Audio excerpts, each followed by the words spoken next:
vamos para um lugar mais polêmico agora. Do jeito que eu gosto. Lá vai ele me provocar. É mito ou é verdade que as pessoas não monogâmicas não têm ciúmes?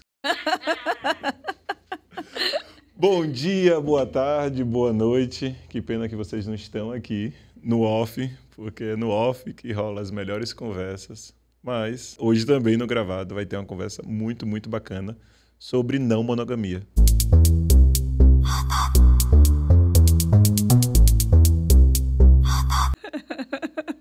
Sabe tudo Nossa, que responsa. sobre a não monogamia. Giza, já chega chegando aí, para quem não te conhece, se apresente. Eu sou a Giza Rocha, sou psicóloga, também sou terapeuta de casais, sou co-criadora de uma página chamada RC Não Mono, que significa Reflexões e Conexões na Não Monogamia. Nessa página a gente traz conteúdos sobre relacionamentos saudáveis, né? E aí a gente fala muito sobre como essa relação de não controle, não posse, né? Não monogamia acaba ficando um termo muito amplo, digamos assim, porque a gente não sabe exatamente o que pode ser. É negação de uma coisa que representa possessividade, controle. E dentro disso a gente vai explicando alguns termos que estão sendo vinculados por aí, mas, sobretudo, a gente vai falando sobre inteligência relacional, sobre como se comunicar, como a gente ser afetuoso com as pessoas, independentemente de rótulos. Então, é sobre desenvolver relações mais saudáveis mesmo. Você sabe o que é o contrafluxo? É uma palavra difícil de falar para mim. Me explica. Trava-língua, né? Sim. Não é o fluxo, claro, né? Também não é o contrafluxo. E também não é o caminho do meio. Gente, mas por que vocês são tão complexos? É nossa autenticidade. Ah, ok. Complexidade. Qual autenticidade? Para sermos autênticos, precisamos nos questionar, encontrar caminhos que não é nem um fluxo, nem um contrafluxo, porque o contrafluxo também é outro fluxo, né? O caminho do meio também é um fluxo. Só que o nosso próprio caminho chamamos de contrafluxo. Mas já indo direto ao assunto, a não monogamia, você já disse aí, né? Não é uma forma de se relacionar, é uma forma de negar outra forma de se relacionar. Exatamente. Consequentemente, existe uma série de mitos e verdades. Sim. É verdade que quem nega a monogamia quer pegar geral, fica com um monte de gente, é obrigado a ficar com um monte de gente. Para ganhar a carteirinha da não monogamia, tem que ficar com um monte de gente. Eu acho que esse é um tema bem interessante, né? Porque, geralmente, é a primeira motivação das pessoas. Como a gente é socializado dentro de um modelo de relacionamento que é muito repressor, né? Inclusive, a própria sexualidade das pessoas, ela não é tratada de uma forma leve, né? A gente tem muitos tabus, tem muita moralidade em relação à sexualidade. Então, quando a pessoa se propõe a ter um relacionamento mais livre, o primeiro desejo dela, eu acho que vai ao encontro da satisfação dessas necessidades que por muito tempo foram reprimidas. E aí o primeiro momento é que legal, eu vou pegar geral, né? Que bom que agora eu posso ter uma liberdade de me relacionar com quem eu quiser, que eu não preciso ficar limitada a uma pessoa só, porque isso vai ser problemático. Então, eu acho que a primeira motivação é essa, mas não é sobre isso. Né? Então, eu acho que as pessoas que começam por esse caminho e elas tendem a buscar isso como um lugar de diversão e não tem problema nenhum, né? Querer estar com várias pessoas, se você puder fazer isso com liberdade e responsabilidade, eu não vejo que seja problemático. Mas a nossa proposta, enquanto filosofia, é questionar a maneira como a gente centraliza as relações em uma parceria e faz com que isso ou gere um lugar de dependência emocional, ou então também faz com que as pessoas passem a esperar que a outra pessoa supra todas as suas necessidades. E aí isso vai gerando, às vezes, frustrações, expectativas, ressentimentos, relações que não são saudáveis, né? Então, a proposta da não monogamia é a gente poder trabalhar a nossa autonomia emocional, a nossa individualidade, a gente saber identificar quais são as nossas necessidades, os nossos limites. E aí, poder fazer isso dentro de uma proposta de coletividade, em que eu não vou depender de ter uma única parceria onde eu vou colocar a minha expectativa de cuidado, né? Quando a gente fala de rede de apoio não monogâmica, a gente está falando de poder ter essa troca de afeto com mais pessoas sem necessariamente ter um vínculo sexual com elas. Essa seria uma outra pergunta que eu faria, né? É possível, ou seja, é mito ou é verdade que as pessoas que negam a monogamia não conseguem ter uma profundidade, já que elas se relacionam com mais pessoas? Eu acho que é um mito. Nem sempre as coisas vão ser como a gente imagina, claro.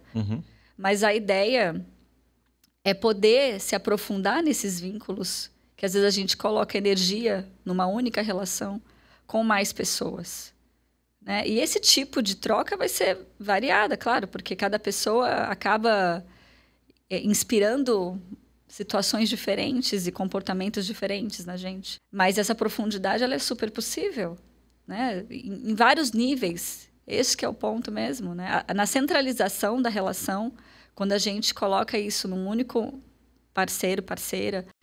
Já ouviu aquela história de gente que fala assim, nossa, começou a namorar, não sai mais com os amigos? Sim. Né? É muito comum as pessoas fazerem isso mesmo. Sim. E aí que você termina o namoro, fica lá se sentindo a última criatura da Terra, porque se isolou de todo mundo, né? Então, a proposta da não monogamia é que esse lugar do que atende às nossas necessidades emocionais possa ser cuidado por várias pessoas ao mesmo tempo. Com algumas eu vou ter um vínculo sexual, com outras vai ser um vínculo mais afetivo, com outras... Enfim, né? O que vai me conectar a outras pessoas vai depender da afinidade que eu tenho com elas. Mas não tem um veto em relação a isso. Coisa que às vezes muito acontece assim na monogamia, que se eu tenho um relacionamento com alguém, né, uma parceria amorosa, romântica, às vezes eu não posso expressar meu afeto de maneira física para uma outra pessoa. E aí, para evitar que tenha qualquer coisa que chegue a isso, você já veta quaisquer outros tipos de conexão que poderia ter, qualquer tipo de profundidade, de intimidade. Então, é limitado, ao meu ver, né? A proposta é a gente poder realmente se aprofundar dentro daquilo que cada relação permite. A partir da minha escolha, e não a partir do medo de que alguém com quem eu me relaciono vá me julgar ou vá me punir por causa disso. Vamos para um lugar mais polêmico agora. Do jeito que eu gosto. Lá vai ele me provocar. É mito ou é verdade que as meninas se adaptam melhor à não monogamia do que os meninos? Se eu pudesse falar de outra forma, se não fosse mito ou verdade, a pergunta que eu faria para você é: você acha que o machismo atravessa também a não monogamia, mesmo sendo uma proposta de negar o machismo? Sim, porque é uma praga, né? Tá em todo lugar. E eu acho que isso interfere, inclusive, na adaptação de ambos os gêneros. Não é só de um lado ou de outro. Só que interfere de maneiras diferentes. Então, se em alguma medida mulheres vão ter mais adaptação no sentido de compreender que elas não têm direito, né, a controlar outra pessoa, porque a gente já é socializada numa lógica em que a gente não tem muita validação nesse sentido. A autonomia da mulher, ela não é tão incentivada. Ela acontece mais ao contrário. Então, os homens, eles são ensinados a controlar mais, a terem mais posse, a ditarem as regras, digamos assim. Então, acho que eles acabam tendo mais dificuldade nesse sentido. Mas o que eu percebo que para as mulheres pode ser uma dificuldade é no sentido de como é socializada, às vezes, para ser cuidada e para ser priorizada, isso pode fazer com que elas também se sintam muito desamparadas num relacionamento que não seja exclusivo. Não sei se tem mito ou verdade nesse sentido, porque cada um vai ter, talvez, suas facilidades aí e também dificuldades de acordo com a maneira como foi socializada.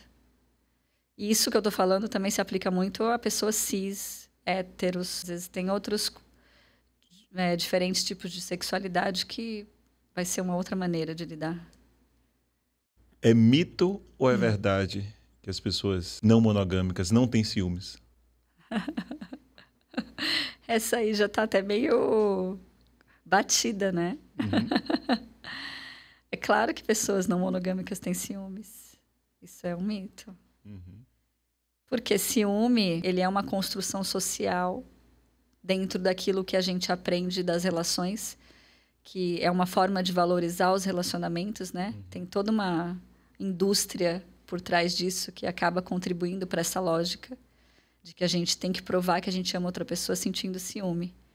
Mas também tem, né, um componente aí instintivo, digamos assim, de preservação pessoal. Uhum. E nesse sentido a gente identifica, por exemplo, crianças muito pequenas, quando sentem ciúme do irmãozinho, ela não teve tempo ainda de uma construção para aquilo. Uhum. Ou mesmo quem tem um pet em casa percebe que tem, às vezes, uma disputa ali, uma rivalidade. Uhum. Então, a gente carrega isso, né? Diante de uma situação de medo, quando a gente está mais inseguro, quando a nossa autoestima não está muito boa, a possibilidade ali da nossa parceria com quem a gente, às vezes, tem um pouco mais de vínculo, se relacionar com outra pessoa, pode trazer, né? Aquela friozinho na barriga que você respira e fala, meu Deus, tá, deixa eu buscar estratégias aqui para me cuidar, deixa eu falar sobre isso com essa pessoa. Eu acho que a diferença é que na não monogamia, a gente não vai tentar impedir esse sentimento ou responsabilizar outra pessoa por ele. A gente vai olhar para isso, identificar que componentes fazem parte desse ciúme. Isso é insegurança, isso é uma dificuldade na comunicação, isso é porque o relacionamento está com alguma dificuldade. E aí, a partir disso, a gente vai buscar conversar, ou sei lá, às vezes até consegue se entender consigo mesmo quando percebe que não tem, de fato, nada muito problemático, né? Então, eu acho que a maneira de lidar com isso que pode ser diferente, mas não que não exista. Tem um quadro aqui no Contrafluxo, onde o convidado faz uma pergunta retórica para as pessoas que estão assistindo. Dentro dessa nossa microconversa que nós tivemos, alguma pergunta você gostaria de deixar no ar para as pessoas que estão assistindo? Vocês que conhecem mais da monogamia do que da não monogamia, estão satisfeitos com a maneira como vocês se relacionam?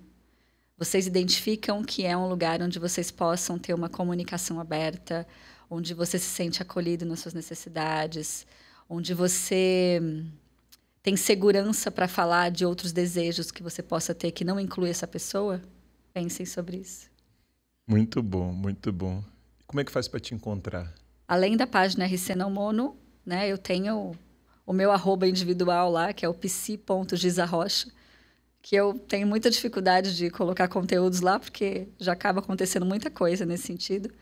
Mas é uma forma de contato direto, né? Se a pessoa precisa, às vezes, falar comigo via direct, pode usar o próprio psi.gisarrocha, que é mais fácil de eu ver, às vezes, do que o RC Não Mono. Então, se esse episódio fez sentido para você, eu vou te pedir para curtir, de fato, curtir, né? Porque às vezes as pessoas curte e não aperta lá o botão.